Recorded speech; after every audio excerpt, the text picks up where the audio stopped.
ಈ ದಿನದ ಪತ್ರಿಕಾಗೋಷ್ಠಿಯ ಉದ್ದೇಶ ಏನಂತ ಹೇಳಿದ್ರೆ, ನಿಮಗೆಲ್ಲರಿಗೂ ಗೊತ್ತಿರ್ಬೋದು, ಕಳೆದ ಸೆಪ್ಟೆಂಬರ್ ತಿಂಗಳಲ್ಲಿ mother and child care child hospital ಅನ್ನೋದು ಕೊಪ್ಪದಲ್ಲಿ ಓಪನ್ ಆಯಿತು. ಮದರ್ ಅಂಡ್ ಚೈಲ್ಡ್ ಹಾಸ್ಪಿಟಲ್ ಜಿಲ್ಲೆಯಲ್ಲಿ ಮೊದಲನೇ ಆಸ್ಪತ್ರೆ. ಆ ಒಂದು ಆಸ್ಪತ್ರೆ ಇದರಿಂದ ಈ ಭಾಗದ ನೂರಾರು ಮಹಿಳೆಯರಿಗೆ ವಿಶೇಷವಾಗಿ ಹೆರಿಗೆ ಸಮಯದಲ್ಲಿ ತೊಂದರೆ ಆಗಬಾರದು ಅನ್ನೋದನ್ನ ರಾಷ್ಟ್ರೀಯ ಯೋಜನೆ ಅದು. ಆ ರಾಷ್ಟ್ರೀಯ ಯೋಜನೆ ಅಡಿಯಲ್ಲಿ ಅದು ಈ ಒಂದು ಕಾರ್ಯ ಪ್ರಾರಂಭಿಸುತ್ತೆ. ಪ್ರಾರಂಭ ಆಗಸ್ಟ್ 20ನೇ ತಾರೀಕಿತ್ತು.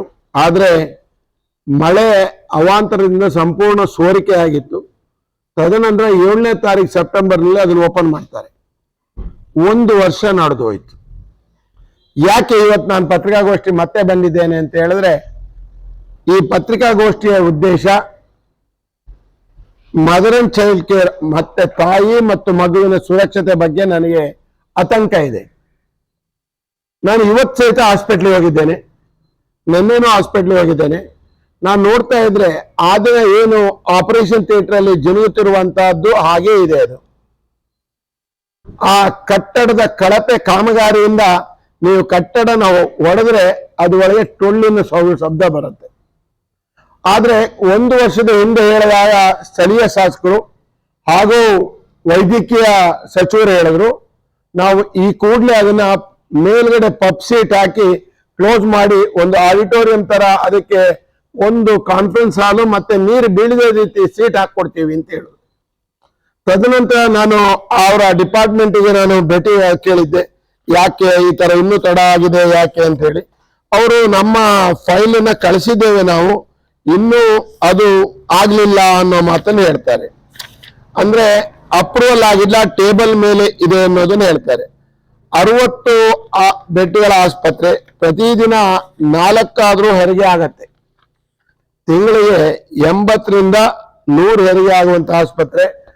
ವಿಶೇಷವಾಗಿ ಕೊಪ್ಪ, ನರಸಿಂಹರಾಜಪುರ, ಬಾಳೆಹೊನ್ನೂರು ಈ ಭಾಗದ ಮಹಿಳೆಯರಿಗೆ ಮತ್ತು ಈ ಭಾಗದ ಮಕ್ಕಳ ಸುರಕ್ಷತೆ ದೃಷ್ಟಿಯಿಂದ ಇರಬೇಕಾಗಿದೆ. ಇವತ್ತಿಗೂ ಅದೇ ಪರಿಸ್ಥಿತಿ ಇದೆ. ಇಲ್ಲಿಯ ಶಾಸಕರಿಗೆ ಅವರದೇ ಆದ ಸಮಸ್ಯೆಯಲ್ಲಿ, ಅವರದೇ ಆದ ತೊಳಲಾಟದಲ್ಲಿ ಇದ್ರ ಬಗ್ಗೆ ಗಮನ ಕೊಡ್ಲಿಕ್ಕೆ ಆಗ್ತಿಲ್ಲ. ಪಾಪ ಏನಾಗುತ್ತೆ, ಯಾರಿಗಾದ್ರೂ ಅವ್ರ ತಪ್ಪಲ್ಲ, ಯಾರಿಗಾದ್ರೂ ಆಗತ್ತೆ. ನನ್ನ ದೇಹದಲ್ಲಿ ನೋವು ಬಹಳ ಜಾಸ್ತಿ ಇದ್ರೆ ಇನ್ನೊಬ್ರಿಗೆ ಔಷಧಿಗೆ ಏನಾಗಿದೆ ಅಂತ ಕೇಳೋ ಬದಲು ನನ್ನ ಬಗ್ಗೆ ನಾನು ತಿಳ್ಕೊಬೇಕಾದ್ರು ಸ್ವಾಭಾವಿಕ. ಅದು ಈಗ ನೀವೆಲ್ಲ ನೋಡಿದ್ದೀರಿ, ಹಲವಾರು ಸಮಸ್ಯೆಗಳ ದೊಡ್ಡ ಹಗರಣವೇ ನಡೀತಿದೆ. ನಾನು ಅದ್ರ ಬಗ್ಗೆ ಮಾತಾಡ್ಲಿಕ್ಕೆ ಇಷ್ಟಪಡೋದಿಲ್ಲ. ಮೊದಲಿಗೆ ನಾನು ಅದೇ ಹೌದು, ಈಗ ಅವರು 21ನೇ ತಾರೀಕು ಇನ್ನೊಂದು ಸಮಸ್ಯೆ ಇದೆಯಲ್ಲ ಸರ್, ಕಟ್ ಅಪ್ ಡೇಟ್ ಇಲ್ಲ, ಅದೇ ದೊಡ್ಡ ಸಮಸ್ಯೆ ಇದೆ. ಇದನ್ನ ಮುಗಿಸಿಬಿಡೋಣ, ಆಮೇಲೆ ಕೇಳಲಿಕ್ಕೆ ಜನ ಇದ್ದಾರೆ, ಬಹಳ ಕ್ವಶನ್ ರೆಡಿ ಇರುತ್ತೆ. ಆದ್ರಿಂದ ನನ್ನ ಉದ್ದೇಶ ನಾನು ಕೇಳೋದಿಷ್ಟೇ, ಇದನ್ನ KHSASDP ಎನ್ನುವಂತ ಒಂದು ಇಲಾಖಾ ವತಿಯಿಂದ Karnataka state health and social development project ಮೇಲೆ ಇದನ್ನ ಮಾಡ್ತಾರೆ ಬಿಲ್ಡಿಂಗ್ಗಳನ್ನ. ಆದ್ರೆ ನಾನು ಅವರಿಗೆ ಕೇಳಿದೆ, ನಾನು ಹಾಸನದಲ್ಲಿ ಅವರು AEE ಇದ್ದಾರೆ, ಅವ್ರು ಏನ್ ಹೇಳ್ತಾರೆ, ಇಲ್ಲ ಸರ್ ನಾವು ಪ್ರಾಜೆಕ್ಟ್ ಕಳಿಸಿದ್ದೀವಿ, ಅಪ್ರೂವ್ ಆಗಿ ಬಂದ ಮೇಲೆ ನಾವು ಮಾಡ್ತೀವಿ ಅಂತಾರೆ. ಇವತ್ತು ಅದಕ್ಕೆ ಮುಖ್ಯಮಂತ್ರಿಗಳಿಗೆ ಮತ್ತೆ ವೈದ್ಯಕೀಯ ಸಚಿವರಿಗೆ ಪತ್ರ ಬರಿತಾ ಇದ್ದೇನೆ. ಉದ್ದೇಶ ಇಷ್ಟೇ, ನಾವು ಅವರು ಕೂಡಲೇ ಈ ಭಾಗಕ್ಕೆ ಗಮನ ಕೊಡಬೇಕು. ಮೊದಲಿಗೆ ಗಮನ ಕೊಡಬೇಕಾದ್ರು ಸ್ಥಳೀಯ ಶಾಸಕರು, ಕಾಂಗ್ರೆಸ್ಸಿನ ಹಿರಿಯ ನಾಯಕರೆಲ್ಲ ಬೇರೆ ಬೇರೆ ವಿಷಯಗಳನ್ನ ಚರ್ಚೆ ಮಾಡೋ ಬದಲು ಸ್ಥಳೀಯ ಅಭಿವೃದ್ಧಿ ಬಗ್ಗೆ ಮಾತನಾಡಿ ಅಂತ ಹೇಳ್ತೇನೆ, ಸ್ಥಳೀಯ ಸಮಸ್ಯೆ ಬಗ್ಗೆ ಮಾತನಾಡಿ ಅಂತ ಹೇಳ್ತೇನೆ. ಅದು ಇವತ್ತು ನಗರ ಮಧ್ಯಭಾಗದಲ್ಲಿದೆ. ಕಳೆದ ಸಾರಿ ನೀವೆಲ್ಲರೂ ಅದನ್ನ ಕೂತ್ಕೊಂಡು ಮಾಡಿದ್ದೀರಿ, ಅದು ಇವತ್ತಿಗೂ ಅದ್ರ ಬಗ್ಗೆ ಒಬ್ಬರು ಚಕಾರ ಎತ್ತಿಲ್ಲ. 1 ವರ್ಷ ಆಯ್ತು, ಅದನ್ನ ನಾನು ಮೇಲ್ಗಡೆ ಸೀಟ್ ಹಾಕಿ ಮತ್ತೆ ಮಳೆಗಾಲ ಬರ್ಬೇಕಾದ್ರೆ ನಾವು ಮತ್ತೊಂದು ಸರಿ ರೆಡಿ ಮಾಡ್ಬೇಕಂತ. ಒಬ್ಬ ಹಳ್ಳಿಯ ರೈತ ಸಹಿತ ಮಳೆಗಾಲಕ್ಕೆ ಬೇಕಾಗುವಂತ ಸೌದೆನ ರೆಡಿ ಮಾಡ್ತಿರ್ತಾನೆ, ಬೆರಗು ಸರಿ ರೆಡಿ ಮಾಡಿರ್ತಾನೆ, ಮಳೆಗಾಲಕ್ಕೆ ಬೇಕಾದಂತ ಭತ್ತವನ್ನ ಮುಚ್ಚಳಿಕೆ ಮಾಡಿ ಕಟ್ತಾನೆ. ಆದ್ರೆ ಸರ್ಕಾರ 20 ಕೋಟಿಯ ಒಂದು ಬಿಲ್ಡಿಂಗ್ ಮಾಡಿದೆ. ಆ 20 ಕೋಟಿಯ ಬಿಲ್ಡಿಂಗ್ ನಲ್ಲಿ ಅವ್ರಿಗೆ ಇವತ್ತಿಗೆ ಸುರಕ್ಷತೆ ಇಲ್ಲ ಅಂದಮೇಲೆ, ಹಾಗಾದ್ರೆ ಅಷ್ಟು ಹಣನು ವ್ಯಯವಾಗಿರೋದು ಎಲ್ಲೋ ಕಳಪೆ ಕಾಮಗಾರಿ ಕೊಟ್ಟಿದ್ರಲ್ಲೇನೋ ಅವ್ಯವಹಾರ ನಡೆದಿದೆ ಅಂತ ಅನ್ಸುತ್ತೆ. ನನಗೆ ಅದು ಬೇಕಿಲ್ಲ. ಮತ್ತೆ ನಾನು ಹೇಳೋದೇನೆಂದ್ರೆ, ಮೊದಲಿಗೆ ಸರ್ಕಾರ ಈ ಕೂಡಲೇ ಏನು ಆ ದಿನ ನೀವು ಏನು ಮಾತು ಕೊಟ್ಟಿದ್ದೀರಾ, ಸರ್ಕಾರ ಅವತ್ತು ನಿಮ್ಮೆಲ್ಲರಿಗೂ ಮಾತು ಕೊಟ್ಟಿದೆ, ನನಗೊಬ್ಬನಿಗೆ ಕೊಟ್ಟಿಲ್ಲ, ಪತ್ರಕರ್ತರು ಎಲ್ರಿಗೂ ಕೊಟ್ಟಿದ್ದೀರಿ.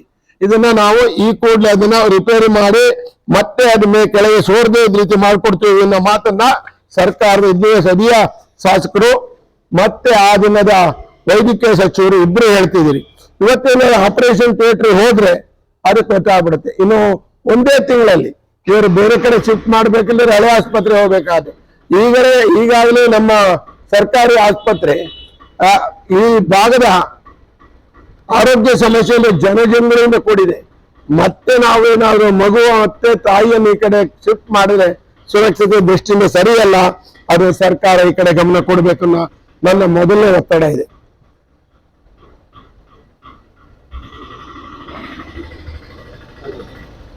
ಒಂದು ಸಬ್ಜೆಕ್ಟ್ ಆಯ್ತು, ಇದ್ರಲ್ಲಿ ಏನೇ ಇದ್ರೇನು ಇದು ಹೇಳಬಹುದು. ಇಲ್ಲ ನೆಕ್ಸ್ಟ್ ಇನ್ನೊಂದು ಸಬ್ಜೆಕ್ಟ್ ಇದೆ ನನಗೆ. ಬಂಧುಗಳೇ, ಕಳೆದ ಈ ಸಬ್ಜೆಕ್ಟ್ ಅಲ್ಲಿ ಹೇಳಿದ್ರು ಈಗ ನೀವು ಇಂಜಿನಿಯರ್ ಹತ್ರ ಇವತ್ತು ಮಾತಾಡಿದ್ದ ಅಥವಾ ನೀವು ಪತ್ರದ ಮೂಲಕ ಏನಾದ್ರು ಮಾತಾಡಿದ್ ನಾನು ಕಳೆದ ನಿನ್ನೆನೂ ಮಾತಾಡಿದ್ದೀನಿ, ಇವತ್ತು ಮಾತಾಡಿದ್ದೆ. ನಿನ್ನೆ ಪತ್ರಿಕಾಗೋಷ್ಠಿ ನಾನು ಅದನ್ನ ಪೂರ್ತಿ ಡೀಟೇಲ್ಸ್ ಕಳಿಸ್ತೀನಿ ಅಂತ ಹೇಳಿದ್ದಾರೆ. ಇದುವರೆಗೆ ಕಳಿಸ್ಲಿಲ್ಲ. ಬಟ್ ನನಗೆ ಸರ್ಕಾರಕ್ಕೆ ಇವತ್ತು ಪತ್ರ ಬರೆದಿದ್ದೀನಿ.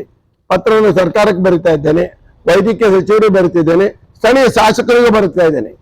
ಸ್ಥಳೀಯ ಶಾಸಕರಿಗೆ ಏನಾಗಿದೆ 21 ಇರೋದ್ರಿಂದ ಯಾರು ಅಂತ ಅದು ಒಂದು ಕನ್ಫ್ಯೂಷನ್ ಇದೆ. ಅದೇ ಒಂದು. ಎರಡನೇದು ಏನಂದ್ರೆ, ಸರ್ಕಾರ ಸಂಪೂರ್ಣ ಅಭಿವೃದ್ಧಿಗೆ ಯಾವುದೇ ಹಣ ಕೊಡ್ತಾ ಇಲ್ಲ. ಸರ್ಕಾರದ ವತಿಯಿಂದ ಯಾವುದೇ ಒಂದು ಮೂಲಭೂತ ಸೌಕರ್ಯಗಳು, ಕಳೆದ ಸಾರಿ ನಮ್ಮ ಇಲ್ಲಿ ಸಚಿವರು ಶಾಸಕರು ಹೇಳಿದ್ರು, ಗುಂಡಿ ಮುಚ್ಚುವ ಕೆಲಸ ಮಾಡ್ತೇನೆ, ಸರ್ಕಾರದ ಎಲ್ಲ ರಸ್ತೆಗಳನ್ನು ರೆಡಿ ಮಾಡ್ತೇವೆ ಅನ್ನೋ ಮಾತನ್ನು ಹೇಳಿದ್ರು. ನಾನು ಕಳೆದ ಒಂದು ತಿಂಗಳ ಹಿಂದೆ ಒಂದು ಪತ್ರಿಕಾಗೋಷ್ಠಿಯಲ್ಲಿ ಕೊಟ್ಟಿದ್ದೆ. ಆ ಪತ್ರಿಕೆಯಲ್ಲಿ ಹೇಳಿದ್ದೆ, ನಾನು ಏನು ಅತ್ತಿಕೊಡಿಗೆ ಪಂಚಾಯಿತಿಯ ಒಂದು ರಸ್ತೆ, ಕಲ್ಗುಡ್ಡೆ ರಸ್ತೆನ ಬಗ್ಗೆ ಹೇಳಿದ್ದೆ. ಆ ರಸ್ತೆ ಏನಾಗಿದೆ ಅಂತ ಹೇಳಿದ್ರೆ, ಅತ್ತಿಕೊಡೆ ಬಿಳಾಲ್ಕೊಪ್ಪದಿಂದ ಅತ್ತಿಕೊಡೆ ಕಲ್ಗುಡ್ಡೆ ಗ್ರಾಮಕ್ಕೆ ಸಂಪರ್ಕಿಸಿದ ರಸ್ತೆ ಸುಮಾರು 35 ವರ್ಷದಿಂದ ಏನು ರಸ್ತೆಗೆ ಡಾಂಬರೀಕರಣ ಆಗಿದೆ, ಇದುವರೆಗೂ ಆಗ್ಲಿಲ್ಲ. ಮತ್ತೆ ಇಡೀ ರಸ್ತೆ ಕೊಗ್ರೆ ಮುಖಾಂತರ ಹೋಗೋ ಸಾವಿರಾರು ಜನ ಓಡಾಡುವ ರಸ್ತೆ, ಸುಮಾರು 1,500 ಕುಟುಂಬ ಇರೋದೆ, ಆಗ ರಸ್ತೆಗಳಿಲ್ಲ. ಅದು ರಸ್ತೆ ಒಂದೇ ಅಂತ ಹೇಳಿದ್ರೆ, ಇವತ್ತು ನೋಡ್ತೀರಿ ಹೆಗ್ಗಾರಕೋಟೆಯಿಂದ ಕಾರೆಮನೆ ಹೋಗುವಂತ ಒಂದು ರಸ್ತೆ. ಅದನ್ನ ನಾನು ಮೊದಲೇ ಏನಾಗ್ತಿತ್ತು ಅಂದ್ರೆ, ಪ್ರಜಾಪ್ರತಿನಿಧಿಗಳು ಪತ್ರಿಕೆಗಳಲ್ಲಿ ಟಿವಿಗಳಲ್ಲಿ ಬಂದಾಗ ಅದನ್ನೇ ಒಂದು ಸಮಸ್ಯೆ ಅಂತ ತಗೊಳ್ತಿದ್ರು. ಹಿಂದೆ ಏನಾಗ್ತಿದೆ ಅಂದ್ರೆ, ಪ್ರಜಾಪ್ರಭುತ್ವ ಹೇಗಿರ್ಬೇಕಂದ್ರೆ, ಪತ್ರಿಕೆ ಅಥವಾ ಟಿವಿ ಮಾಧ್ಯಮದ ಟೀಕೆಗಳು ಬಂದಾಗ ಅದನ್ನು ಕೂಡಲೇ ಅಟೆಂಡ್ ಮಾಡ್ಬೇಕು. ಕಾರೆಮನೆ ಇರುವಂತ ಒಂದು ರಸ್ತೆ, ಆ ಕಾರೆಮನೆ ರಸ್ತೆಯನ್ನು ಒಳಗೋದ್ರೆ 18 ಕುಟುಂಬ ಇದೆ. ಆ ಕುಟುಂಬ ಅಲ್ಲಿ ರಸ್ತೆನೇ ಇಲ್ಲ, ಒಂದು ಕಲ್ಲಿನ ಮೇಲೆ ಪಾದೆ ಹೋಗ್ಬೇಕು. ಇವತ್ತು ಮಳೆಗಾಲ ಬಂದ್ರೆ 4 ತಿಂಗಳು ಯಾರು ಮಕ್ಕಳು ಹೋಗ್ಲಿಕ್ಕೆ ಆಗಲ್ಲ. ಅದು ಒಂದೇ ರಸ್ತೆ. ಇವತ್ತು ಹಲವಾರು ರಸ್ತೆಗಳ ಅದರನೇ ತೊಂದರೆ ಸಮಸ್ಯೆ ಸಿಗಾಕೊಂಡ್ಬಿಟ್ಟಿದೆ. ಈ ನಗರ ಪ್ರದೇಶ ಒಂದು ಬಿಟ್ರೆ ಬೇರೆ ಯಾವ ರಸ್ತೆಯನ್ನು ನಾನು ಅಂದಾಜಿ ಈಗಿನ ಕಾಂಗ್ರೆಸ್ ಸರ್ಕಾರದಲ್ಲಿ ಅಭಿವೃದ್ಧಿಗೆ ಹಣನೇ ಇಲ್ಲ ಅಂತ ಹೇಳ್ಬೋದು. ಖಾಲಿ ಪ್ರಚಾರಕ್ಕೆ ಹಣ ಇದೆ ಅಂತ ಹೇಳ್ತೇನೆ. ಖಾಲಿ ಪ್ರಚಾರಕ್ಕೆ ಹಣ ಇದೆ, ಬೇರೆಯವ್ರನ್ನ ಏನು ಟೀಕೆ ಮಾಡೋಕೆ ಹಣ ಇದೆ ಬಿಟ್ರೆ ಬೇರೆ ಯಾವುದಕ್ಕೂ ಹಣ ಇಲ್ಲ ಅನ್ನೋದನ್ನ ನಾನಾದ್ರೂ ಹೇಳಲಿಕ್ಕೆ ಇಚ್ಛೆ ಪಡ್ತೇನೆ. ಈ ಕಾಂಗ್ರೆಸ್ ಸರ್ಕಾರ ನಾನು ಹಲವಾರು ರಸ್ತೆಗಳು, ಕೊಗ್ಲಿಯಿಂದ ಕೊಬಡೆ ರಸ್ತೆ 3 ಕಿಲೋಮೀಟರ್, ಹಿರೇಗದ್ದೆ ಪಂಚಾಯತ್ ರಸ್ತೆ, ನೇತೃಕೊಡುಗೆ ರಸ್ತೆಗಳ ಸರಮಾಲೆ ಇದೆ ನನ್ನ ಹತ್ರ, ಫೋಟೋ ವಿಡಿಯೋಸ್ ಎಲ್ಲ. ಅದು ನಾನು ಹೇಳ್ತೇನೆ ಶಾಸಕರಿಗೆ ಮತ್ತೆ ಸರ್ಕಾರಕ್ಕೆ, ಎಚ್ಚೆತ್ಕೊಳ್ಳಿ. ಯಾಕೆ ಈ ಗಾರ್ಡನ್ ನಿದ್ರೆ ಮಾಡ್ತೀರಿ ಅಂತ ಕೇಳ್ತೇನೆ. ಯಾಕೆ ಈ ಗಾರ್ಡನ್ ನಿದ್ರೆ, ಯಾಕೆ ತಿರಸ್ಕಾರ? ಏನು 5ನೇ ವರ್ಷಕ್ಕೆ ಜಲ್ಲಿ ಹಾಕಿ, ರೋಡ್ ಸೈಡ್ಗೆ ಜಲ್ಲಿ ಹಾಕಿದ ಕೂಡಲೇ ಓಟ್ ಬರುತ್ತೆ ಅನ್ನೋದು ಒಂದು ರಾಜಕಾರಣ ಬಂದ್ಬಿಟ್ಟಿದೆ. ಅದು ಬಿಟ್ಟು ಮೊದಲನೇ ವರ್ಷನೇ ಅವರು ಕಂಪ್ಲೀಟ್ ರಸ್ತೆ, ಸಾರಿಗೆ ವ್ಯವಸ್ಥೆ, ಕುಡಿಯೋ ನೀರಿನ ವ್ಯವಸ್ಥೆ, ಸಾವಳಿ ಚೀಟಿ ಇದೆಲ್ಲ ಮಾಡಿದ್ರೆ ಅವ್ರಿಗೆ ಏನಾಗುತ್ತೆ, ಅವರಿಗೆ ಒಳ್ಳೆ ಹೆಸರು ಬರುತ್ತೆ. ಬಟ್ ಈ ಸರಿಯ ಕಳೆದ 10 ವರ್ಷಗಳಿಂದ ಪರಸ್ಪರ ಎರಚಾಟದಿಂದ ಹಾಗೆ ಕೂತ್ಬಿಟ್ಟಿದೆ ಕ್ಷೇತ್ರ. ಅದಕ್ಕೆ ಈಗಲಾದ್ರೂ ಸರ್ಕಾರ ಕೇಳ್ತಾರೆ, ನೀವು ರಸ್ತೆಗಳನ್ನು ಎಲ್ಲ ಬಿಟ್ಬಿಡಿ. ಇವತ್ತೇನು ಭಾರತ್ ರೈಸ್ ಮಿಲ್ಲಿಂದ ನೀವೇನು ಕಾಚಕಲ್ ಮುಖಾಂತರ ಹೋಗ್ಬೇಕಾದ್ರೆ ರಸ್ತೆಯಲ್ಲಿ ಗುಡ್ಡಿಗಳ ರಾಶಿ ಮೊನ್ನೆ ಒಂದಿಷ್ಟು ಟಾರ್ ಹಾಕಿದ್ದಾರೆ, ಮತ್ತೆ ಹಾಗೆ ಇದೆ. ಅದು ಯಾವ ರಸ್ತೆ ಏನಾದ್ರೂ ಹನುಮಂತ ನಗರದಲ್ಲಿ ಯಾರಾದ್ರೂ ವಾಸ ಮಾಡ್ತಾರೆ ಅಂತಿದ್ರೆ ಅವ್ರು ಮನುಷ್ಯರೇ ಅಲ್ಲ ಅನ್ನೋ ತರ ಇದೆ. ನಾನು ಅಲ್ಲಿ ವಾಸ ಮಾಡ್ತಾ ಇದ್ದೀನಿ, ರಸ್ತೆನೇ ಇಲ್ಲ ಇಲ್ಲಿ. ರಸ್ತೆ ಅಭಿವೃದ್ಧಿಗಾಗಲಿ, ಕುಡಿಯುವ ನೀರಿನ ಯೋಜನೆಗಾಗಲಿ ಅಥವಾ ಯಾವುದಕ್ಕೂ ಹಿಂದೆ ಎಲ್ಲ ಇತ್ತು. ನಿಮಗೆ ಗಂಗಾ ಕಲ್ಯಾಣ ಅಂತ ಬಾವಿ ಕೊಡ್ತಿದ್ರು, ಅಥವಾ ಬಡವರಿಗೆ ಮನೆ ಕೊಡ್ತಿದ್ರು. ಇದು ಯಾವುದೇ ಒಂದು ಈ ವರ್ಷದಲ್ಲೇ ಇಲ್ಲ. ಕಳೆದ 5 ವರ್ಷಗಳಲ್ಲಿ, ಕಳೆದ 10 ವರ್ಷ ಅನ್ಬೋದು, ಕಳೆದ 3 ವರ್ಷಗಳಲ್ಲಿ ಅಂತೂ ಯಾವುದೇ ಕೆಲಸ ಆಗಿಲ್ಲ. ಅದಕ್ಕೆ ಸರ್ಕಾರಕ್ಕೆ ಒತ್ತಾಯ ಮಾಡ್ತೇನೆ, ನೀವು ಏನು ಮೂಲಭೂತ ಸೌಕರ್ಯಕ್ಕೆ ಒತ್ತು ಕೊಡದೇ ಇದ್ರೆ, ಈಗಾಗಲೇ ನಿಮ್ಮ ಮನಸ್ಸಿನಲ್ಲಿದೆ ಖಾಲಿ ನಾವು ಗ್ಯಾರಂಟಿಯಿಂದ ಬದುಕ್ತೀವಿ ಅಂತ. ಖಂಡಿತ ಗ್ಯಾರಂಟಿ ಯಾರು ಕೇಳ್ತಾ ಇಲ್ಲ. ಹಳ್ಳಿಗಳಲ್ಲಿ ಹೇಳ್ತಾ ಇದ್ದಾರೆ, ನೀವು ಗ್ಯಾರಂಟಿ ಕೊಡಬೇಡಿ, ನನ್ನ ರಸ್ತೆ ಕೊಡಿ ಅಂತ ಕೇಳ್ತಾರೆ. ನೀವು ಗ್ಯಾರಂಟಿ ಕೊಡಬೇಡಿ, ನನ್ನ ಕುಡಿಯೋ ನೀರಿನ ವ್ಯವಸ್ಥೆ ಕೊಡಿ ಅಂತ ಕೇಳ್ತಾರೆ. ನೀವು ಗ್ಯಾರಂಟಿ ಕೊಡಬೇಡಿ, ನನ್ನ ಮನೆಗೆ ಸಾಗುವಳಿ ಚೀಟಿ ಕೊಡಿ ಅಂತ ಕೇಳ್ತಾರೆ. ಅದನ್ನೆಲ್ಲ ಬಿಟ್ಟು ಕಾಂಗ್ರೆಸ್ ಸರ್ಕಾರ ಖಾಲಿ ಪ್ರಚಾರದಲ್ಲಿದೆ ಅಂತ ಹೇಳಿ ಇಚ್ಛೆ ಪಡ್ತೇನೆ.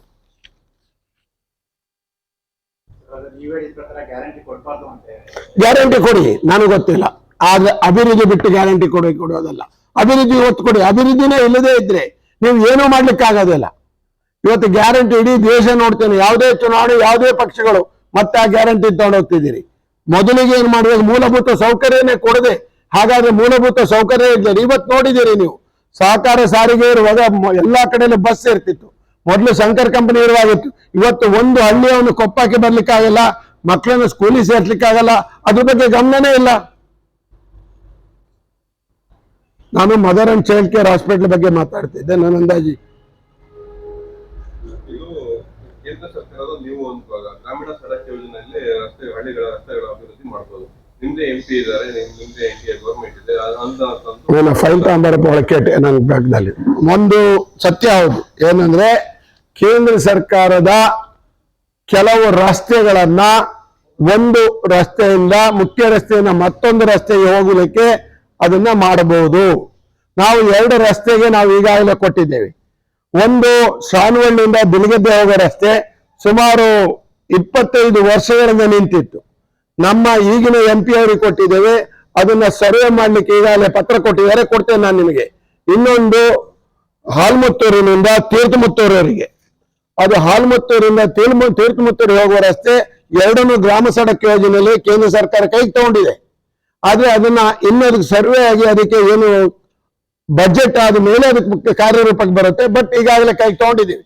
ಆ ತರ ಎಲ್ಲಾರು ಇದ್ದನ್ನ ನಾವು ನಮಗೇನು ಕೇಂದ್ರ ಸರ್ಕಾರ ರಾಜ್ಯ ಸರ್ಕಾರ ಅನ್ನೋ ಕ್ವಶನ್ ಇಲ್ಲ. JDS ಸ್ವತಂತ್ರ ಪಾರ್ಟಿ, ನಮ್ಮ ಮೈತ್ರಿ ಪಕ್ಷ ಇರಬಹುದು. ಆದ್ರೆ ಜನಗಳಿಗೆ ಕೊಡಬೇಕಾದಂತ ಯಾವುದೇ ಸವಲತ್ತುಗಳಲ್ಲಿ ನಾವು ರಾಜಿ ಆಗೋದಿಲ್ಲ. ಕೇಂದ್ರ ಸರ್ಕಾರದ ನೀವು ಒಂದು ಭಾಗ,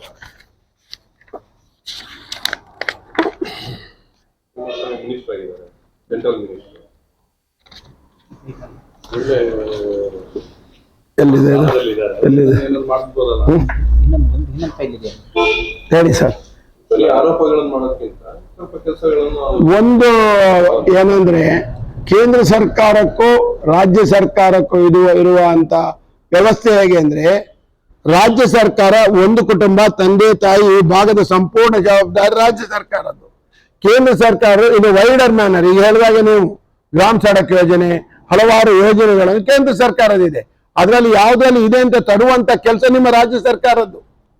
ರಾಜ್ಯ ಸರ್ಕಾರ ಅಥವಾ ಸ್ಥಳೀಯ ಶಾಸಕರಿಗೆ ಗೊತ್ತಿರಬೇಕು, ಸ್ಥಳೀಯ ಜನಪ್ರತಿನಿಧಿಗಳಿಗೆ ಗೊತ್ತಿರಬೇಕು ಅದನ್ನು ಯಾವ ರೀತಿ ತರಬೇಕು. ಆ ತರದ ವ್ಯವಸ್ಥೆನ ಈಗಲೇ ಹಲವಾರು ರಸ್ತೆ ಕೊಡ್ಲಿಕ್ಕೆ ಉದಾಹರಣೆ ಕೊಡ್ತೇನೆ. ಆ ಫೈಲ್ ನಂಬರ್ 10 ಫೈಲ್ ಏನಂದ್ರೆ, ಕೇಂದ್ರ ಸರ್ಕಾರದಿಂದ ನಾನು ಗಂಡಘಟ್ಟದಿಂದ ಒಂದು ರಸ್ತೆ ಕೊಟ್ಟಿದ್ದೇನೆ, ಹೊನ್ನೆಕೊಡಿಗೆ ರಸ್ತೆಯಿಂದ ಒಂದು ರಸ್ತೆ ಕೊಟ್ಟಿದ್ದಾರೆ. ಇತರ ಕಡಿಮೆ 60 ಸಣ್ಣ ಪುಟ್ಟ ರಸ್ತೆಗಳನ್ನು ಕೊಟ್ಟಿದ್ದಾರೆ. ಅವರಿಗೆ ದೊಡ್ಡ ರಸ್ತೆ ಮಾಡ್ಲಿಕ್ಕೆ ಆಗಲ್ಲ. ಕೇಂದ್ರ ಸರ್ಕಾರ ಕೂಡು ಕುಟುಂಬ ಇದ್ದಾಗಿ ಇಡೀ ರಾಜ್ಯದ ಎಲ್ಲಾ ಕಡೆಗೂ ಸಮಾನವಾಗಿ ಹೋಗ್ಬೇಕಾಗತ್ತೆ. ರಾಜ್ಯ ಸರ್ಕಾರದಿಂದ ಜವಾಬ್ದಾರಿ, ರಾಜ್ಯದ ಜನತೆ ಹಿತದೃಷ್ಟಿ, ಮೂಲಭೂತ ಸೌಕರ್ಯ ರಾಜ್ಯ ಸರ್ಕಾರದ ಜವಾಬ್ದಾರಿ. ಆದ್ರಿಂದಾನೇ ಕೇಂದ್ರ ಸರ್ಕಾರದ ನಿಮ್ಮ MP ಅವರು ಕೂಡ ನೀವು ಹಲವಾರು ಬಾರಿ ಮೀಟ್ ಆಗಿದ್ದೀರಾ. ಆದ್ರೆ ಕ್ಷೇತ್ರಕ್ಕೆ ಏನ್ ತಂದಿದ್ದೀರಾ ಸರ್? ಕ್ಷೇತ್ರಕ್ಕೆ ಹಲವಾರು, ಈಗ 2 ರಸ್ತೆ ನಿಮ್ಗೆ ಈಗಲೇ ಹೇಳಿದ್ದೇನೆ. ಇನ್ನು ನಿಮಗೆ ಸಣ್ಣ ಪುಟ್ಟ ರಸ್ತೆಗಳು ಈಗ ಲೀಸ್ಟ್ ಕೊಡ್ತೇನೆ. ಈಗ ಮೊನ್ನೆ ಮತ್ತೆ 5 ರಸ್ತೆಗಳನ್ನ ಹೊಸ ರಸ್ತೆಗಳಾಗಿದ್ದಾವೆ, ಸಣ್ಣ ಪುಟ್ಟ ರಸ್ತೆ. ಯಾಕಂದ್ರೆ ಇಬ್ರು ಅದನ್ನು ಎಷ್ಟು ಬಂದು ಎಲ್ಲ ಲಿಸ್ಟ್ ಇದೆ. ಕೇಂದ್ರ ಸರ್ಕಾರ ಬಂದಿದೆ, 2 ಪೇಪರ್ ಇದೆಯಲ್ಲ.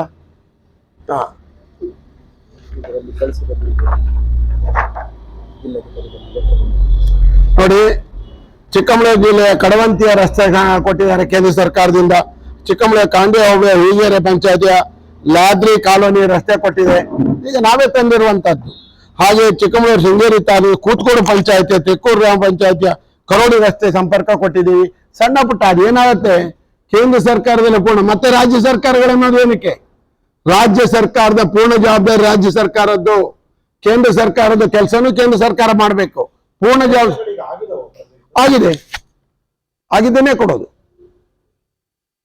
ನೀವು ಆರೋಪ ಮಾಡ್ತಿರೋದು ಶಾಸಕರು ಕೇಳಬೇಕು ಅಂತ. ಈ ಸ್ಥಳೀಯ ಶಾಸಕರು, ಸ್ಥಳೀಯ ಸರ್ಕಾರದಲ್ಲಿ, ಕಾಂಗ್ರೆಸ್ ಸರ್ಕಾರದಲ್ಲಿ ಅದನ್ನು ಕೇಳಬೇಕು ಅಂತ ನಾನು ಹೇಳೋದು.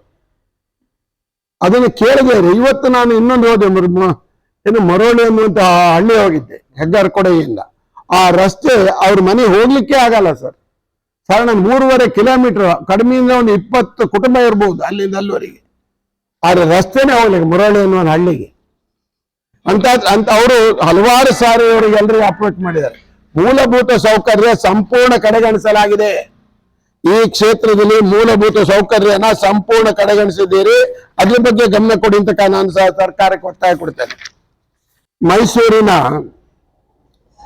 ಹುಣಸೂರು ರಸ್ತೆಯಿಂದ ಚಿಕ್ಕಮಗಳೂರು ರಸ್ತೆಯವರೆಗೆ 173 ಇನ್ನೂ ಆಗ್ಲೇ ಇಲ್ಲ, ವಸ್ತಾರೆವರೆಗೆ ಡಬಲ್ ರೋಡ್ ಆಗ್ಲಿಲ್ಲ. ಅದನ್ನು ಕೇಳಿದ್ದೇನೆ. ಚಿಕ್ಕಮಗಳೂರಿನಿಂದ ಕೊಪ್ಪದವರೆಗೆ NH ಮಾಡಿ ಅಂತೇಳಿ ಕೇಂದ್ರ ಸರ್ಕಾರ ಲೋಕಸಭಾ ಸದಸ್ಯರೇ ಕೇಳಿದ್ದೇನೆ. ಯಾಕಂದ್ರೆ ಚಿಕ್ಕಮಗಳೂರು ಎಲ್ಲರೂ ಬರ್ಲಿಕ್ಕೆ ಆಗಲ್ಲ. 169 ಪೇಪರ್ ಅವರಿಗೆ ನಿಖಿಲ್ ಗಡ್ಕರಿ ಅವರಿಗೂ ಲೆಟರ್ ಬರೆದಿದ್ದೇನೆ. ಲೆಟರ್ ಇದನ್ನು ಬರೆಯುವಂತ ಕಾನೂನುಬದ್ಧವಾಗಿ ನಾವು ಪತ್ರ ವ್ಯವಹಾರ ಮಾಡಿದಾಗಲೇ ಕೆಲಸ ಆಗೋದು. ನೀವು ಹಾಕಿದಿರಿ, ಅದಕ್ಕೆ ಏನು ಬಂದಿದೆ ಅಲ್ಲಿ? ಅದನ್ನ ಒಂದ್ಸರಿ ನಮ್ಮನ್ನ ಅವ್ರ ಜೊತೆ ಸಿಟ್ಟಿಂಗ್ ಕೊಡ್ಸಿದ್ರು ನಮ್ಮ ಕೋಟಾ ಶ್ರೀನಿವಾಸ ಪೂಜಾರಿ ಅವರು. ಅದನ್ನ ಖಂಡಿತ ಮಾಡ್ಕೊಡ್ತೀನಿ ಅಂತ 2 ರಸ್ತೆಗೆ ಅವರು ಒತ್ತಡ ಹಾಕಿ ಈಗಾಗಲೇ ಪ್ರಧಾನಮಂತ್ರಿಗಳನ್ನು ಭೇಟಿ ಮಾಡಿದ್ದಾರೆ 2 ರಸ್ತೆ ಬಗ್ಗೆ.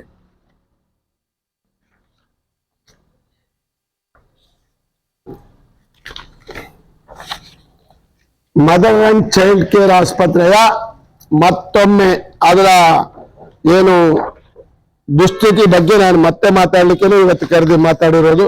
ಹಾಗೆ ರಸ್ತೆ ಸಮಸ್ಯೆಗಳ ಬಗ್ಗೆ.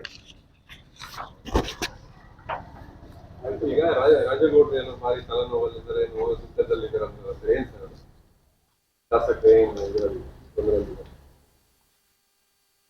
ಅಲ್ಲ, ನೀವೆಲ್ಲ ಇಲ್ಲಿ ಪ್ರತಿದಿನ ಇಲ್ಲಿ ಕೂತಿರೋರು ಎಲ್ರಿಗೂ ಗೊತ್ತಿದೆ. ನಮಗೆ ಗೊತ್ತಿಲ್ಲ. ಈಗ 20ನೇ ತಾರೀಕು ಏನು ನನಗೂ ಬಂದಿದೆ. ಏನಂದ್ರೆ ಮೊನ್ನೆ ನಿಮಗೆ ಏನ್ ಬಂದಿದೆ? ಕೊಪ್ಪ ಎಸ್ಟೇಟ್ ಅಂತ ಭಾರಿ ಖುಷಿಯಲ್ಲಿ ಮಾತಾಡೋದು. ಈ ಮಧ್ಯೆ ಅವ್ರಿಗೆ ನೋವು ಅಂತಿದ್ದೀರಾ? ಖುಷಿ ಮಧ್ಯೆ ನೋವು ಯಾವ್ದು ಅಂತ ಗೊತ್ತಾಗಿದೆ. ಅಲ್ಲ, ಈಗಾಗಲೇ ಶಾಸಕರ ನಮ್ಮ ಕ್ಷೇತ್ರಕ್ಕೆ ಈಗಿನ ಶಾಸಕರು 3ನೇ ಸಾರಿ ಪ್ರಮಾಣ ವಚನ ತಗೊಳ್ತಾರೆ. ಹಾಗೆ ಹೌದು, ಹಿಂದಿನ ಶಾಸಕರು 4ನೇ ಸಾರಿ ಪ್ರಮಾಣ ವಚನ ಸಾಕ್ತಾರೆ. ಅವರು 1 ವಾರ ಶಾಸಕರೇ ಇರ್ಲಿಲ್ಲ ಅಲ್ವಾ? ಯಾರು? ಹೌದು. ಹಾಗೆ ಅದಾದ್ಮೇಲೆ ಮತ್ತೆ ಇವರು ಶಾಸಕರಾದ್ರಲ್ಲ.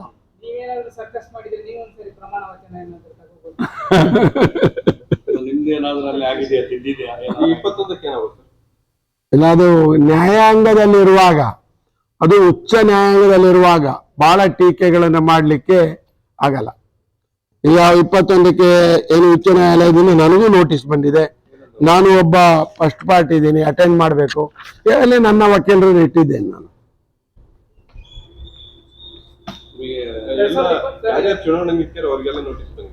ಗೊತ್ತಿಲ್ಲ, ನನಗಂತೂ ಬಂದಿದೆ. ನಾನು ಬಂದಿರಲಿಲ್ಲ, ಈಗ ಆನ್ಲೈನ್ ಮೊನ್ನೆ ಬಂದಿದೆ. ಬಟ್ ನನಗೆ ಆಕ್ಚುಲಿ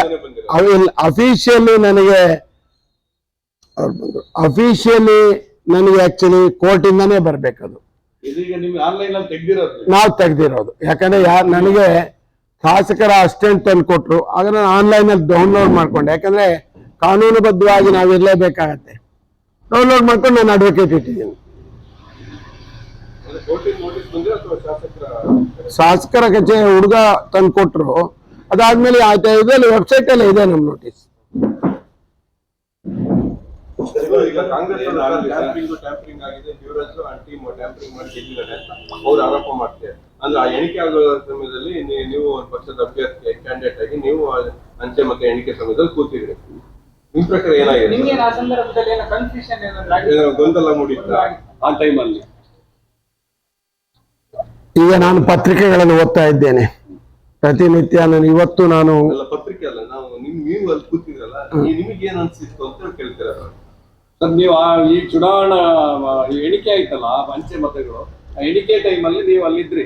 ಅದು ಪಾರದರ್ಶಕವಾಗಿ ನಡೆದಿತ್ತು ಅಲ್ಲಿ? ಅವತ್ತು ಪಾರದರ್ಶಕವಾಗಿ ನಡೆದಿದೆಯಾ ಇಲ್ವಾ? ಈಗ ಅಲ್ಲ, 200 ನಿಮ್ ಜೊತೆಗೆ ಬಿಜೆಪಿ ಅಭ್ಯರ್ಥಿ ಆಗಿದ್ದು ಜೀವರಾಜ್ ಅವರು ಕ್ಯಾಂಡಿಡೇಟ್ ಆಗಿದ್ರು, ಏಜೆಂಟ್ ಆಗಿ ಸತೀಶ್ ಮತ್ತು ರಾಮಸ್ವಾಮಿ ಅವರು ಇದ್ರು. ಅವ್ರು ಹೇಳ್ತಾರೆ ಅಲ್ಲಿ ಯಾವುದೇ ತರದ ಇದು ನಡೆದಿಲ್ಲ. ಈಗ ಅವತ್ತು ಕರೆಕ್ಟ್ ಇತ್ತು, ಇವತ್ತು ಇವತ್ತೇನು ಎಣಿಕೆ ಇದೆ ಅದು ತಪ್ಪಿದೆ ಅಂತ ಅವ್ರ ಆಣೆ ಭಾಷೆ ಎಲ್ಲ ಮಾಡಿದ್ದಾರೆ. ನೀವು ಕೂಡ ಒಬ್ಬ ಅಭ್ಯರ್ಥಿ ಮತ್ತು ಏಜೆಂಟ್ ಆಗಿ ನೀವು ಕೂಡ ಇದ್ರಿ, ನಿಮ್ಮ ಏಜೆಂಟ್ ಆಗಿ ವಿನಯ್ ಇದ್ರು, ನೀವಿದ್ರಿ. ಅಲ್ಲಿ ಏನು ಪಾರದರ್ಶಕ ನಡೆದಿದೆಯಾ ಇಲ್ವಾ ಅಂತ ನೀವು ನೇರವಾಗಿ ಹೇಳ್ಬೇಕು. ಅಲ್ಲ, ಏನಂದ್ರೆ ಚುನಾವಣೆ ಮುಗಿದ ಮೇಲೆ 2ನೇ ತಾರೀಕು 279 ಮತಗಳ ಬಗ್ಗೆ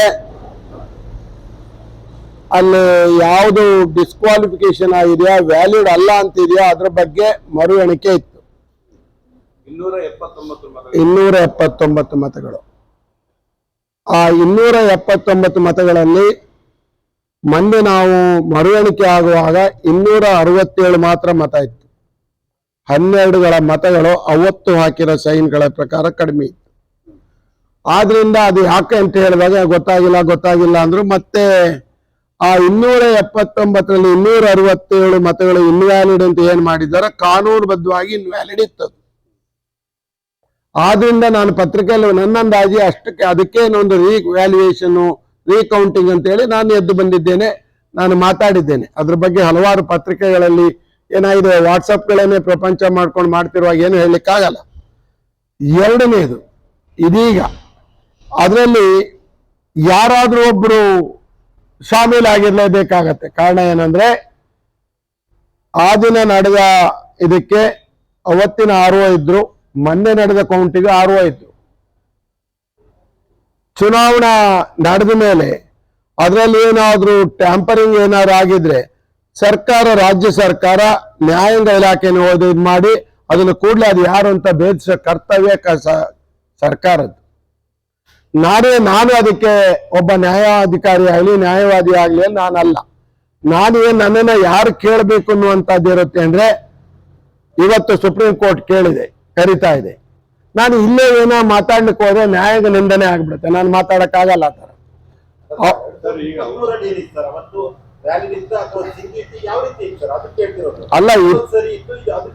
ಅಲ್ಲ ಅದೇ ಅದ್ರ ಬಗ್ಗೆನೇ ನಾನು ಹೇಳೋದು. 23 ಚುನಾವಣೆ ಮುಗಿದು 23 ಚುನಾವಣೆ ಡಿಕ್ಲೇರ್ ಆಗಿದೆ.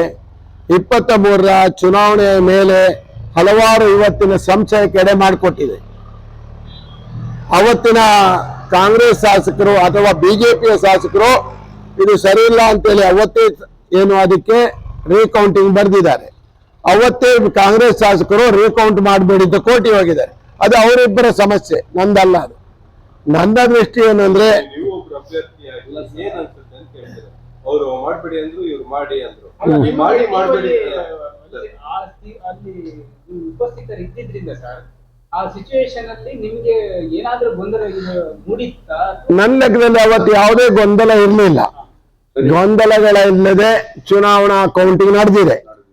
ಆದ್ರೆ ಇದು ಡಬಲ್ ಮಾರ್ಕು ಅಥವಾ ಇದೇನೋ ಮಾರ್ಕು ಅಥವಾ ಏನು ಅದರಲ್ಲಿ ವ್ಯಾಲಿಡ್ ಮತ ಇನ್ವ್ಯಾಲಿಡ್ ಮತನ ಅದನ್ನು ತನಿಖೆಯಿಂದ ಬರ್ಬೇಕು ಹೊರತು ಯಾರೋ ಒಂದು ಬಂದು ಹೇಳ್ಕೊಳ್ಳಿ ಆಗಲ್ಲ. ಅಲ್ಲ ಸರ್, ಈಗ ಅವತ್ತು ನೀವು ಈಗ ಅಲ್ಲಿ ಕೂತವರಿಗೆ ಈಗ ತೋರಿಸ್ತಾರೆ ಇದು ಸುಧಾಕರ್ ಶೆಟ್ಟಿಗೆ ಬಿದ್ದಿದ್ದು ಓಟು ಅಂತ. ಅಲ್ಲಿದ್ದ ಎಲ್ಲ ಏಜೆಂಟ್ಗಳಿಗೆ ಬಿದ್ದು ಸುಧಾಕರ್ ಶೆಟ್ಟಿ ಅವರ ಟ್ರೈಗೆ ಹಾಕ್ತಾರೆ, ಹೌದಲ್ಲ ಸರ್? ಅದಕ್ಕೆ ಹಾಕ್ತಾರೆ. ಅವಾಗ ಅದು ರಾಜೇಗೌಡರಿಗೆ ಬಿದ್ದಿದ್ದ ಮತ ಅಷ್ಟೇ ಇದೆ. ನೀವು ಕೂಡ ನೋಡಿದ್ದೀರಾ ಇಲ್ವಾ? ಅಲ್ಲ, ಏನ್ ಗೊತ್ತಾ ಪತ್ರಕರ್ತರೆ, ನಾವು ನಮ್ಮ ಓಟನ್ನ ಕ್ಯಾಲ್ಕುಲೇಟ್ ಮಾಡ್ತಾ ಇರ್ತೀವಿ. ನನ್ ಓಟ್ ಬಿತ್ತಲ್ಲ, ಕೌಂಟ್ ಬರಿತಾನೆ ಇರ್ತೀವಿ. ನನ್ಗೆ 256 ಓಟ್ ಬಂತು, ಅದನ್ನು ಕೌಂಟ್ ಮಾಡ್ಕೊ 256 ಅಲ್ಲ, ನನ್ನ 256 ಓಟು ಸರಿ.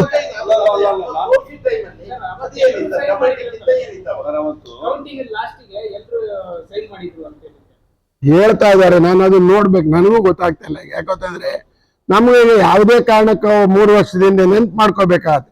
ಮತ್ತೆ ಕೋರ್ಟ್ ಅದನ್ನ ಸಾಕ್ಷಿ ಹೌದಾ ಅಂತ ನನ್ನ ಸಹಿ ಇದ್ರೆ ನಾನು ಹೌದು ಅನ್ಲೇಬೇಕಾದ್ರೆ ನಾನು ನೋಡಿಲ್ಲ. ಅದು ಆಕ್ಚುಲಿ ಇನ್ನೊಂದು ಸರ್, ನೀವು ಈಗ ಹೇಳಿದ್ರಿ 279ರಲ್ಲಿ 12 ಮತ ಓಟ್ಗಳಿಲ್ಲ ಅಂತ. ಅಲ್ಲಿ ಏನೋ ನಡೆದಿದೆ ಅಂತಲ್ಲ? ನನ್ನ ಅಭಿಪ್ರಾಯದಲ್ಲಿ ಸರ್ಕಾರ ಅದು ನ್ಯಾಯಾಂಗ ತನಿಖೆ ಒಳಪಡಿಸಲೇಬೇಕಾಗತ್ತೆ. ಯಾರಿಗೇ ಆಗ್ಲಿ, ಈಗ ಇಬ್ರು ಅದನ್ನ ಹೇಳ್ಬೇಕು, ನ್ಯಾಯಾಂಗ ತನಿಖೆ ಮಾಡ್ಲೇಬೇಕಾಗತ್ತೆ. ಅದು 279 ಅಂತ ನೀವು ಸೈನ್ ಮಾಡಿಸ್ಕೊಂಡ್ಮೇಲೆ 279 ಇರ್ಬೇಕು. ಅವತ್ತು ಈಗ ನೀವು ಜಂಟಿಯಾಗಿ ಬಿಜೆಪಿ ಜೆಡಿಎಸ್ ಇದ್ದೀರಲ್ಲ, ಹಾಗೆ ನಿಮ್ದೇ ಸರ್ಕಾರ ಇದ್ದಿದ್ದು ಚುನಾವಣೆ ಆಗುವಾಗ.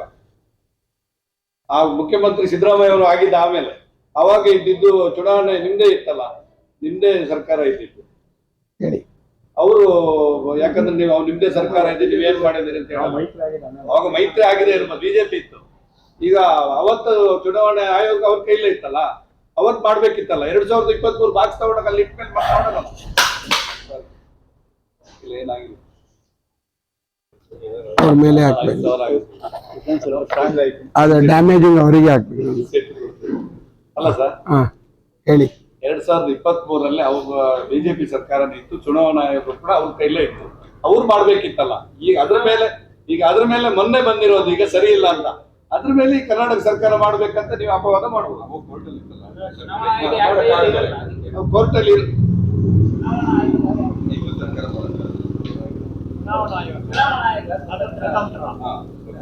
ಮಾಡ್ಲಿಕ್ಕೆ ಬರೋದಿಲ್ಲ, ಸರ್ಕಾರನೇ ಮಾಡ್ಬೇಕಂತ ಹೇಳ್ತಿದ್ರಲ್ಲ, ಅದು ಚುನಾವಣಾ ಆಯೋಗ ಅಲ್ಲ, ನ್ಯಾಯಾಂಗ ತನಿಖೆ. ಈಗ ಇದು ಏನಾಗುತ್ತೆ, ಇನ್ವೆಸ್ಟಿಗೇಷನ್ ಚುನಾವಣಾ ಆಯೋಗ ಮಾಡಲ್ಲ, ನ್ಯಾಯಾಂಗ ತನಿಖೆ ಬೇಕು. ಅದನ್ನು ನ್ಯಾಯಾಂಗ ತನಿಖೆ ಒಪ್ಪಿಸಿ ಯಾರು ಮಾಡಿದ್ದಾರೆ ಅಂತ ಆಗ್ಲಿ, ಯಾರು ಅದು ಸುಪ್ರೀಂ ಕೋರ್ಟ್ ಅಲ್ಲಿ ಇರೋದ್ರಿಂದ ಅವ್ರಿಗೆ ಹೇಳ್ಬೇಕು. ಅದಕ್ಕೆ ಈಗ ಅವ್ರು ಉತ್ತರ ಕೊಡ್ಬೇಕಲ್ಲ ಸುಪ್ರೀಂ ಕೋರ್ಟಿಗೆ, ಅವರಿಗೆ ಕೊಡ್ಬೇಕು, ಸುಪ್ರೀಂ ಕೋರ್ಟಿಗೆ ಕೊಡ್ಬೇಕು. ನಾನು ಏನೇ ಉತ್ತರ ಕೊಡುವ ಸುಪ್ರೀಂ ಕೋರ್ಟಿಗೆ ಕೊಡ್ಬೇಕು. ಸಂಸ್ಥೆಗಳ ಮಧ್ಯೆ ನ್ಯಾಯಾಂಗ ಮಧ್ಯಪ್ರವೇಶ ಮಾಡಕ್ಕೆ ಬರುತ್ತಾ?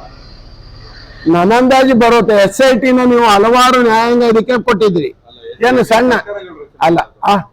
SIT ಸರ್ಕಾರಗಳು ರಚನೆ ಮಾಡೋದು. ಅದೇ SIT ಮೂಡಾ ಕೇಸಲ್ಲಿ ಕೋರ್ಟ್ ಅಲ್ಲಿರುವಾಗ SIT ರಚನೆ ಮಾಡಿ ಅದು ಕ್ಲೀನ್ ಚಿಟ್ ಕೊಟ್ಟಿದ್ದು. ಅವತ್ತೇನಾಗಿತ್ತು, ಅದು ಸುಪ್ರೀಂ ಕೋರ್ಟ್ ಅವರಿಗೆ ಹೋಗಿತ್ತು. ಯಾಕೆ ಮಾಡಬಾರ್ದು?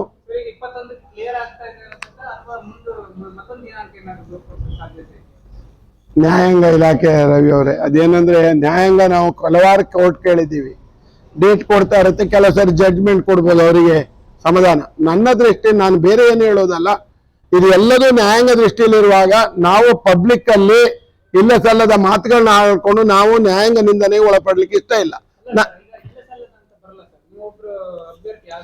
ಅದನ್ನ ನಾನು ಅವತ್ತು ಕೋರ್ಟಿಗೆ ಕೊಡೋದು ಅಲ್ಲ, ವಾಸ್ತವ ನಾನು ಹೇಳಿದೆ. ಈಗ ನಿಮ್ಗೆ ನನ್ನ ಓಟನ್ನ ಕರೆಕ್ಟ್ ನೋಡಿದ್ದೀನಿ, 256 ಇತ್ತದು, ನನಗೆ 256 ಓಟ್ ಬಂದಿದೆ. ಅದು ಈಗ ನಾನು ಹೇಳೋದು ಅವರಿಗೆ, ಈ ಕೂಡಲೇ ಅದನ್ನ ನ್ಯಾಯಾಂಗ ಇಲಾಖೆ ಒಪ್ಪಿಸಿ ಯಾರಾದ್ರೂ ಅದರಲ್ಲಿ ಯಾರು ಬೇಕಾದ್ರೆ ಮಾಡ್ಬೋದು, ಯಾರು ಮಾಡಿದ್ದಾರೆ ಅಂತ ಹೇಳಲಿಕ್ಕೆ ಸಾಧ್ಯ ಇಲ್ಲ, ಯಾರು ಮಾಡಿದ್ದಾರೆ ಅನ್ನೋದನ್ನ ಹೇಳಲಿಕ್ಕೆ ಸಾಧ್ಯ ಇಲ್ಲ. ಅದ್ರ ಬಗ್ಗೆ ನಾನು ಟೀಕೆನೂ ಮಾಡ್ಲಿಕ್ಕೆ ಹೋಗಲ್ಲ.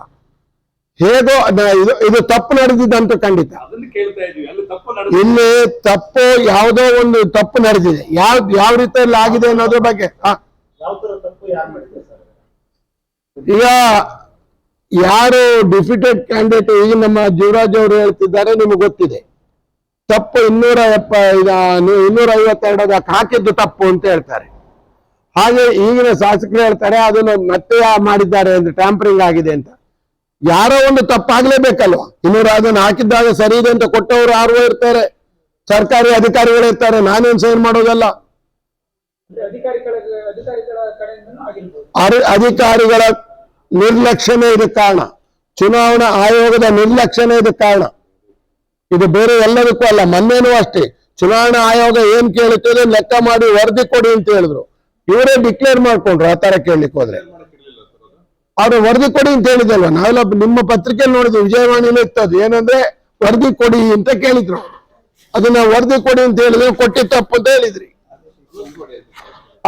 ಇಲ್ಲ ಅದು ಗೊತ್ತಿಲ್ಲ. ಅದನ್ನ ಅನೌನ್ಸ್ ಮಾಡಿದ್ದೀರಿ ಅಂತ ಹೇಳಿದ್ರೆ ಸರಿ ಅಂತ ಹೇಳಿ, ಹಾಗಾದ್ರೆ ಅವ್ರು ಮಾಡಿ ಸರಿ ಇದೆ ಅಂತ ಆಯ್ತು. ನೀವು ಸರಿ ಇದೆ ಅಂತ ನೀವೇ ಬಂದು ನಾನು ಕೇಳ್ತೀರ, ನಾನು 279 ಇವತ್ತಿನ ಸರಿ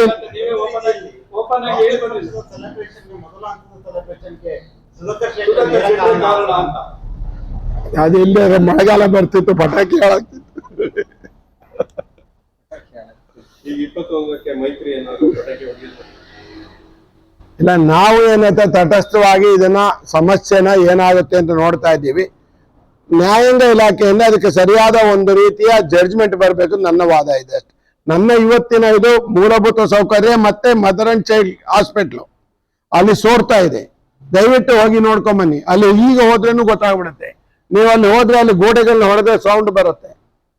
ಕೊನೆ ಮೊದಲನೇದೇ ಬಿಟ್ಬಿಟ್ಟಿದ್ರೆ ನೀವು ವಾಸ್ತವಿಕ ಪತ್ರಿಕಾಗೋಷ್ಠಿಯನ್ನು ಬಿಟ್ಟು ಬಿಡಬೇಡಿ. ಹೆವಿ ವಿಕೆಟ್ ಅನ್ನೋ ವಿಶ್ವಾಸ ಏನಾಗಿದೆ ವಿಕೆಟ್ ಆಗುತ್ತೆ ಯಾವ್ದು ಮದವನ್ ಚೈಲ್ಡ್ ಕೇರ್ದ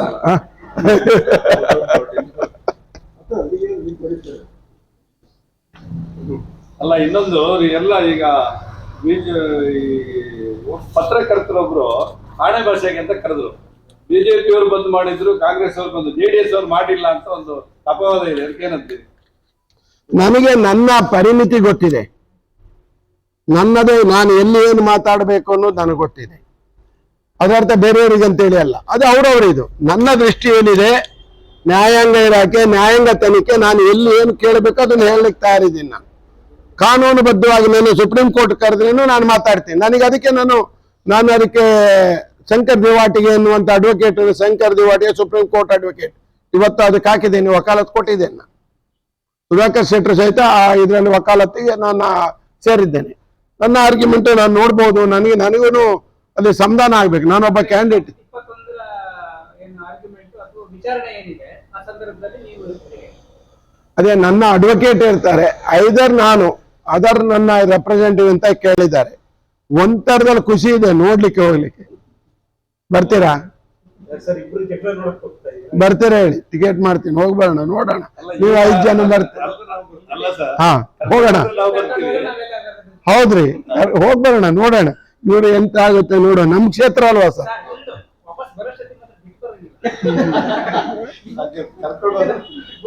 ಅಪ್ ಅಂಡ್ ಡೌನ್ ಮಾಡ್ಕೊಂಡೇ ಹೋಗೋದು, ರೂಮು ವ್ಯವಸ್ಥೆ. ಒಂದ್ಸರಿ ಹೋಗೋಣ, ನೋಡೋಣ. ಅದನ್ನ ನನ್ನ ಲೆಕ್ಕದಲ್ಲಿ ನಾಡಿದಿನ ಕೇಸ್ ಏನಂತ ಗೊತ್ತಿಲ್ಲ, ಬಟ್ ಮತ್ತೆ ನಾನು ಬರ್ತೇನೆ. ದಯವಿಟ್ಟು ರಸ್ತೆಗಳ ಬಗ್ಗೆ ಬರೀರಿ, ದಯವಿಟ್ಟು ಸಾಗುವಳಿ ಚೀಟಿಗಳ ಬಗ್ಗೆ ಬರೀರಿ, ದಯವಿಟ್ಟು ನೀರು ಕುಡಿಲಿಕ್ಕೆ ಅಂತ ಜಾಗಗಳಿಲ್ದಿರೋ ಬಗ್ಗೆ ಬರೀರಿ. ನೀವೇನಾದ್ರೂ ಹೇಳ್ತಾ ಇದ್ದೀರಿ, ಎಲ್ಲ ನಾವು ಸಾರ್ವಜನಿಕರಿಗೆ ಬೇಕಾದ ಕೆಲಸ ಯಾವುದೂ ನಡೀತಿಲ್ಲ. ಕಳೆದ ಕೇವಲ ಅಪಾದನೆಗಳ ಮೂಲಕನೇ 3 ವರ್ಷ ತಳ್ಳಿಬಿಟ್ಟಿದ್ದೀರಿ.